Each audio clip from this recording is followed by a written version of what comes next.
তারা বলছে সেন্টার কেন্দ্রিক 200 জন 300 জন লাঠিয়াল বাহিনী গুছাইতে কেন্দ্র দখল করবে নাকি তারা আবার। এরপরে তাদের একটা দিবা স্বপ্ন আবার রয়েছে, মানুষকে ভয় দেখায়, যদি দাঁড়িপাল্লায় ভোট দাও তাহলে ভোট কেন্দ্রের আশেপাশে যেও না, ভয় দেখাচ্ছে আমাদেরকে।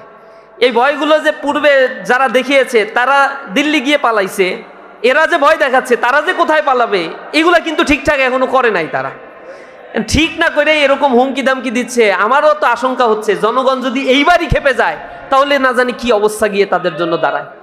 প্রতিটা কেন্দ্রে আমাদের বলতে হবে যে ভোট কেন্দ্রেই আমরা থাকব। আমরা ভোট দিয়েছি, সন্ধ্যা পর্যন্ত ভোট গুনে নিয়ে এরপরে এই কেন্দ্র ছাড়বো। জনগণকে যদি এইভাবে অ্যাকোমোডেট করা যায়, যারা ভোট ডাকাতির চিন্তা করতেছে এই ডাকাতগুলো ভয়তে পালাবে ইনশাআল্লাহ। ওরা বিলালের কলিজা নিয়ে কিন্তু দল করে। এই লোকগুলোকে এর আগে 15 বছরে আপনারা রাস্তাঘাটে দেখছেন নাকি? এত লোক কয়জন মিছিল করছে দেখছেন না?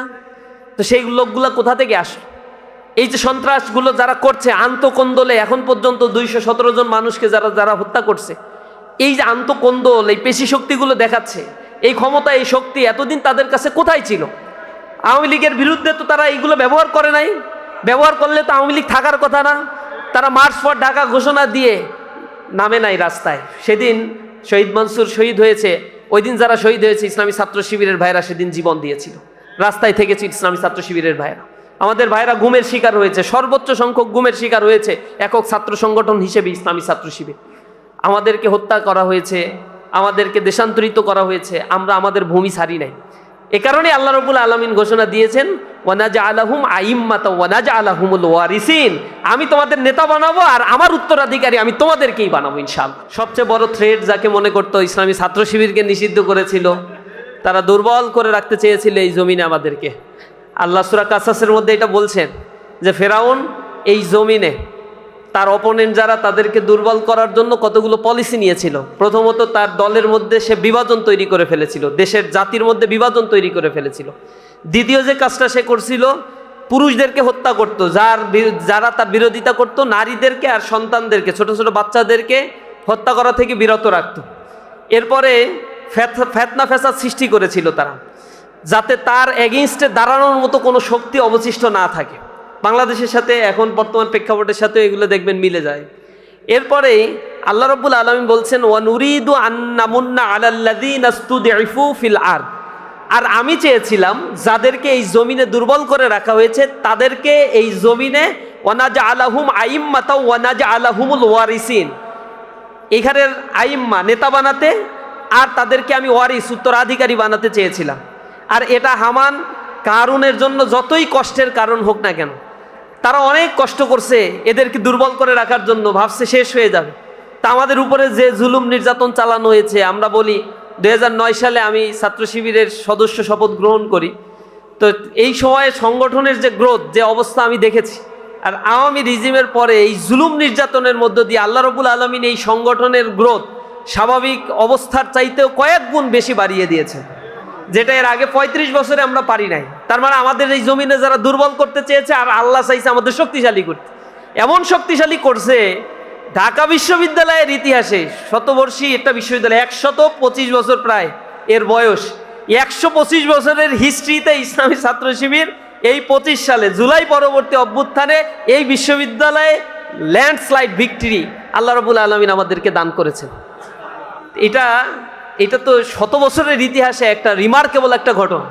এবং যেই ক্যাম্পাসে আমাদেরকে হত্যা করা জায়েজ ছিল, আমাদের নামে মানুষকে পিটাইলে তার কোনো বিচার হইতো না, মারার পরে এরপরে অর্ধমৃত অবস্থায় আমাদের ভাইদেরকে নিয়ে জেলখানায় দিলে আমাদের নামেই আবার অস্ত্র মামলা দেওয়া হতো। এমনভাবে আমাদেরকে দুর্বল করতে চেয়েছে। এবং এমন হয়েছে 14-15 সালের দিকে তো হল থেকে ধরে ধরে 100-র উপরে ভাই আমাদের ঢাকা বিশ্ববিদ্যালয়ে জেলখানায় ছিল। জাহাঙ্গীরনগর বিশ্ববিদ্যালয়ে শুধু ছাত্র শিবিরের সাথে সংশ্লিষ্টতা পেয়ে কামরুল ভাইকে পিটিয়ে পিটিয়ে হত্যা করছিল, তার বিচার হয় নাই। কামরুল ভাই শুধু ছাত্র শিবির করে এই কারণে। আল্লাহ রাব্বুল আলামিন সেই জমিনটা আমাদেরকে দিয়েছেন, আমাদেরকে সেখানে সম্মানিত করেছেন। ইনশাআল্লাহ সামনে আরও যে ছাত্র সংসদ আছে, নির্বাচনের আগে আরেকটা হবে। অনেক কনস্পাইরেসি করছে বন্ধ করার জন্য, সব ছাত্র সংসদই বন্ধ করতে চেয়েছিল তারা জনগণের ম্যান্ডেট বা ভোটের ম্যান্ডেটকে মোটেও তোয়াক্কা করে না, পছন্দ করে না।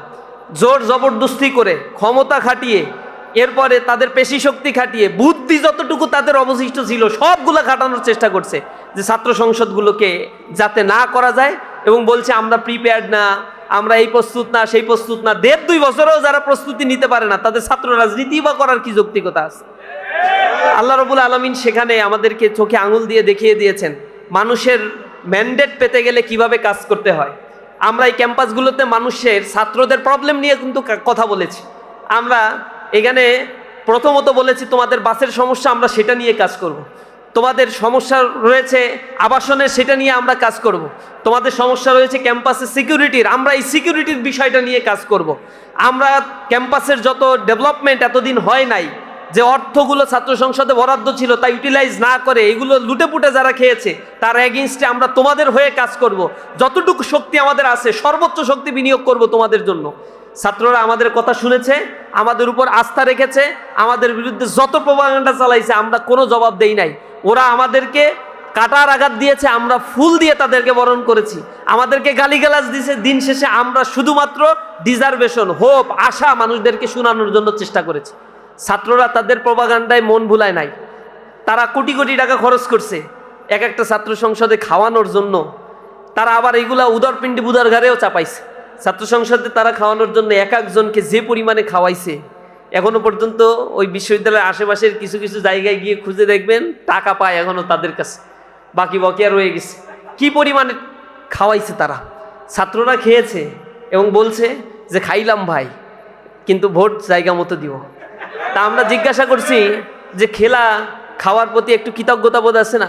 বলছে ভাই যা খাওয়াইছে এই টাকা তো উঠাবে পরে, আবার কিভাবে উঠাবে? চাঁদাবাজি করেই তো উঠাবে, তো এইখানে টেন্ডারবাজি করেই তো উঠাবে। তো এই টাকা যা খাওয়াইছে এটাও আমরা বিশ্বাস করি যে কোনো না কোনো সোর্স থেকে তারা এই টাকাগুলো নিয়ে আসছে, পরে এই পথকে ব্যবহার করে এই টাকা তারা উসুল করবে। যদি এই উসুল করেই থাকে তাহলে এইটা তো আমাদের হক, এটা খেয়ে প্রবলেম নাই। তো মানুষও এখন ডিজিটাল যুগে সবার কাছে তো অ্যান্ড্রয়েড ফোন আছে, সবাই সব কিছু জানে। আপনারা লোকের কাছে যে বলবেন যারা ভোট টাকা দিয়ে কিনতে চায় ওই টাকা যেন তারা নেয়, কারণ ওগুলো চাঁদাবাজির টাকা, এগুলো ফতোয়া জায়েজ, এই টাকাগুলো তাদের জন্য জায়েজ, এগুলো জনগণেরই হক, ওদের পকেটের টাকা তো আর দিচ্ছে না। আর যে টাকা খরচ করছে ওই টাকা তো পরে তার উসুল করতে হবে, এই জন্য টাকা দিলে ওই টাকা নিতে হবে, কিন্তু ভোট দেয়া যাবে না। ভোট যদি দেয় তাহলে আজীবনের জন্য কিন্তু তারা এর জন্য দায়ী থাকবে। আর ভোট দিয়ে এই 2000-3000 টাকা পাওয়ার পরে এখানে যদি ইমানদারিতা দেখায়, এইটা হবে সবচেয়ে বেশ বড় নেফাকি চরিত্র। এটা ঠিক হবে না, কারণ তারা প্রমাণ করেছে ইতিমধ্যে। তারা বলছে সেন্টার কেন্দ্রিক 200 জন 300 জন লাঠিয়াল বাহিনী গুছাইতে কেন্দ্র দখল করবে নাকি তারা আবার। এরপরে তাদের একটা দিবা স্বপ্ন আবার রয়েছে, মানুষকে ভয় দেখায় যদি দাঁড়িপাল্লায় ভোট দাও তাহলে ভোট কেন্দ্রের আশেপাশে যেও না, ভয় দেখাচ্ছে আমাদেরকে। এই ভয়গুলো যে পূর্বে যারা দেখিয়েছে তারা দিল্লি গিয়ে পালাইছে, এরা যে ভয় দেখাচ্ছে তারা যে কোথায় পালাবে এগুলা কিন্তু ঠিকঠাক এখনো করে নাই। তারা ঠিক না করে এরকম হুমকি দামকি দিচ্ছে। আমারও তো আশঙ্কা হচ্ছে জনগণ যদি এইবারই খেপে যায় তাহলে না জানি কি অবস্থা গিয়ে তাদের জন্য দাঁড়ায়। প্রতিটা কেন্দ্রে আমাদের বলতে হবে যে ভোট কেন্দ্রেই আমরা থাকবো। আমরা ভোট দিয়েছি, সন্ধ্যা পর্যন্ত ভোট গুনে নিয়ে এরপরে এই কেন্দ্র ছাড়বো। জনগণকে যদি এইভাবে অ্যাকোমোডেট করা যায়, যারা ভোট ডাকাতির চিন্তা করতেছে এই ডাকাতগুলো ভয়তে পালাবে ইনশাআল্লাহ। ওরা বিলালের কলিজা নিয়ে কিন্তু দল করে। এই লোকগুলোকে এর আগে 15 বছরে আপনারা রাস্তাঘাটে দেখছেন নাকি? এত লোক কয়জন মিছিল করছে দেখছেন না? তো সেই লোকগুলো কোথা থেকে আসে? এই যে সন্ত্রাসগুলো যারা করছে আন্তঃকন্দলে, এখন পর্যন্ত 217 জন মানুষকে যারা হত্যা করছে, এই যে আন্তঃকন্দল, এই পেশি শক্তিগুলো দেখাচ্ছে, এই ক্ষমতা, এই শক্তি এতদিন তাদের কাছে কোথায় ছিল? আওয়ামী লীগের বিরুদ্ধে তো তারা এইগুলো ব্যবহার করে নাই। ব্যবহার করলে তো আওয়ামী লীগ থাকার কথা না। তারা মার্চ ফর ঢাকা ঘোষণা দিয়ে নামে নাই রাস্তায়। সেদিন শহীদ মনসুর শহীদ হয়েছে, ওই দিন যারা শহীদ হয়েছে ইসলামী ছাত্র শিবিরের ভাইরা সেদিন জীবন দিয়েছিল, রাস্তায় থেকেছে ইসলামী ছাত্র শিবিরের ভাইরা। আমাদের ভাইরা গুমের শিকার হয়েছে, সর্বোচ্চ সংখ্যক গুমের শিকার হয়েছে একক ছাত্র সংগঠন হিসেবে ইসলামী ছাত্র শিবির। আমাদেরকে হত্যা করা হয়েছে, আমাদেরকে দেশান্তরিত করা হয়েছে, আমরা আমাদের ভূমি ছাড়ি নাই। এ কারণে আল্লাহ রাব্বুল আলামিন ঘোষণা দিয়েছেন ওয়ানাজআলাহুম আইম্মাতা ওয়ানাজআলাহুমুল ওয়ারিসিন, আমি তোমাদের নেতা বানাবো আর আমার উত্তরাধিকারী আমি তোমাদেরকেই বানাবো ইনশাআল্লাহ। এজন্য এখন আমাদেরকে একটু পরিশ্রমটা করা দরকার। সামনে পরিবর্তনের জন্য ভোট চাইতে হবে মানুষকে, ইনসাফ প্রতিষ্ঠার জন্য ভোট চাইতে হবে মানুষের কাছে। মানুষকে এটা করজোরে নিবেদন করতে হবে, আগামীর বাংলাদেশে যদি দুর্নীতিমুক্ত একটি আধুনিক ন্যায় এবং ইনসাফের বাংলাদেশ গড়ে তুলতে চাও, তাহলে যে সকল মানুষেরা ইনসাফের কথা বলে আর তার নিজের জীবনে ইনসাফ বাস্তবায়ন করে, সেই মানুষের পক্ষে এখন তোমরা যদি দাঁড়াও, তাহলে তোমাদের জন্য অপেক্ষা করছে একটি সুন্দর বাংলাদেশ। আর যদি এর ব্যত্যয় ঘটাও, তাহলে সামনে নিজের সম্পদ আর নিজের সন্তানের লাশ গুনে নেওয়ার জন্য প্রস্তুতি নাও। কারণ তারা লুটে পুটে খাবে, এ কারণেই তারা শুধুমাত্র একটা নির্বাচনের বন্দোবস্ত করে, অন্য নির্বাচনগুলো তাদের ভালো লাগে না। কেন উপজেলার ইলেকশন তাদের ভালো লাগলো না? কি কারণে তাদেরকে ইউনিয়ন পরিষদের ইলেকশন ভালো লাগলো না? কি কারণে ছাত্র সংসদ নির্বাচনগুলো তাদের ভালো লাগে না? তা কেন তারা গণভোটে আগে গণভোট হোক এই ব্যাপারে তারা পছন্দ করে নাই? এর একটাই কারণ, তারা জনগণের ম্যান্ডেটকে এখন ভীত সন্ত্রস্ত হয়ে পড়েছে। যেভাবে জনগণ জেগে উঠেছে, চারিদিক থেকে ইনসাফের কথা বলছে, দুর্নীতির বিরুদ্ধে অবস্থান নিয়েছে, এই অবস্থান হইলে তাদের রাজনীতি এই বাংলাদেশে আর টিকবে না। এই জায়গায় তারা এখন স্ট্রিক যে একদিনেই সব হইতে হবে, যা লুটপাট সন্ত্রাসী কর্মকাণ্ড যা করবে একদিনেই করবে। এখন প্রতিপক্ষের উপরে হামলা করছে না? নির্বাচন কমিশনে গতকালকেই দেখলাম এক প্রার্থী তাদের নামে অভিযোগ করছে, এই কারণে নির্বাচন কমিশনের সামনে তাকে বেধড়ক পিটাইছে, একজন প্রার্থীকে এইভাবে পিটাইছে। তারা কতটা সন্ত্রাসী চেহারা তারা এখন ধারণ করেছে। সেই লজ্জা, মাজলুম যখন জালিম হয় তখন অবস্থা কিন্তু খুব খারাপের দিকে চলে যায়। আর এই জালিমের পতনটাও আল্লাহর পক্ষ থেকে খুব দ্রুতই ত্বরান্বিত হয় মানুষের কাছে। এই কারণে আমরা গিয়ে এখন একটু পজিটিভ কথাগুলো বলবো। আমরা আসলে বাংলাদেশে কি চাই, কিভাবে পরিবর্তনটা হবে, আমরা ক্ষমতায় আসলে কোন জায়গায় মানুষের শান্তি আমরা প্রতিষ্ঠা করব, এই জিনিসগুলো এখন বলতে হবে। এই সমাজের বড় বড় প্রবলেমগুলো নিয়ে মানুষের সামনে কথা বলতে হবে। মানুষ এখন আমাদের কাছে চায় যে রাস্তার সমস্যা সমাধান করে দিতে পারলেই তোমাদেরকে ভোট দিব। রাস্তার সমস্যাটা মানুষ ফার্স্ট প্রায়োরিটি দেয়, কারণ বিগত সময়ে রাস্তা করছে, এটার যা বরাদ্দ দেওয়া হয় রাস্তা একদিকে বানায় আর একদিকে ভাঙতে থাকে। যা উপর থেকে বাজেট আছে, আসমান থেকে যা নাজিল হয় আর কি, ওই যে মানে টাকা যেগুলা অর্থ মন্ত্রণালয় থেকে বাজেট হয়ে নাজিল হয়, এগুলো আস্তে আস্তে নিচ পর্যন্ত পড়তে ও 10% আর অবশিষ্ট থাকে না। জনগণ সেটা পায় না, এই বদ্ধসত্য ভোগিতা।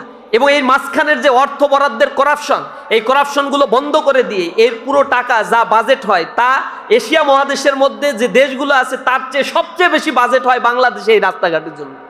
সুতরাং এই রাস্তাঘাটের যদি শতভাগ বরাদ্দ বাস্তবায়ন করা যায়, রাস্তাগুলো একেবারে কনক্রিট করে দেওয়া সম্ভব। বাংলাদেশে কোনো কাঁচা রাস্তা থাকার কথা না, আর ঝিকঝাক উঁচু নিচু রাস্তা থাকারও কথা না। জনগণের প্রবলেম হচ্ছে হেলথ সেক্টরের প্রবলেম। মানুষ স্বাস্থ্য খাতে যে পরিমাণ অবহেলা আর দুর্নীতির শিকার হয়, 70% মানুষ টিআইবির রিপোর্ট অনুযায়ী তাদের কাছে বলেছে যে আমরা সরকারি হাসপাতালে সেবা নিতে গিয়ে দুর্নীতির শিকার হয়েছি, করাপশনের শিকার হয়েছি, টাকা ঘুষ দিয়ে আমাদেরকে সেবা নিতে হয়েছে। সরকারি হাসপাতালগুলোতে গেলে মনে হয় ছাগলের ছানা, মানে গো বাছুরের ছানা যেরকম থাকে অবহেলায় অবজ্ঞায়, এদেশের জনগণ নাকি দেশের মালিক।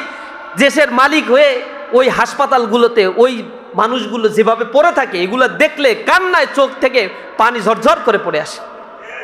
কল্পনা করা যায় না মানবিকতা কোথায়। আমাদের কুমিল্লা 5 আসনের ইসলামী ছাত্র শিবিরের সাবেক কেন্দ্রীয় সভাপতি ডক্টর মোবারক হোসেন ভাই নির্বাচন করছেন, এবং এর বাইরেও ইসলামী ছাত্র শিবিরের এই বছর অসংখ্য ক্যান্ডিডেট সারা দেশে দেয়া হয়েছে। যারা ইলেকশন করবেন জামাতের হয়ে বা জামাতের বাইরেও অনেকে আছেন যারা ইসলামী ছাত্র শিবিরের সাবেক দায়িত্বশীল ছিলেন। আল্লাহর শুকরিয়া, এবছর আমাদের পক্ষ থেকে বা আমাদের জনশক্তিদের একটা উচ্ছ্বাস আমরা দেখতে পাচ্ছি, যেহেতু দীর্ঘদিন পরে নির্বাচনের একটা কাঙ্ক্ষিত পরিবেশ তৈরি হয়েছে এবং প্রতীক নিয়ে যে জটিলতা আমাদের ছিল, আমাদের প্রতীক ব্যান্ড করা হয়েছিল, দাঁড়িপাল্লা, দলকে নিষিদ্ধ করা হয়েছিল। টমিকার দিকে যাচ্ছি না, আপনারা রীতিমতো বিরক্ত অবস্থায় আছেন মনে হচ্ছে, গানই শুনতে চাচ্ছেন না, তাহলে কি অবস্থা। তার মানে এখন ছেড়ে দেমা কাইন্দে পাচ্ছি। তো আলহামদুলিল্লাহ আপনাদের সাথে আমার আসলে সকাল থেকেই এক মিটিং চলছিল, অনেক চেষ্টা করতেছিলাম চলে আসার জন্য, কিন্তু কোনোভাবেই পারা যাচ্ছিল না। অবশেষে আসতে পারছি। আল্লাহ রাব্বুল আলামিন আপনাদের সাথে মিলিত হওয়ার সুযোগ দিয়েছেন, এজন্য শুকরিয়া আদায় করি আলহামদুলিল্লাহ।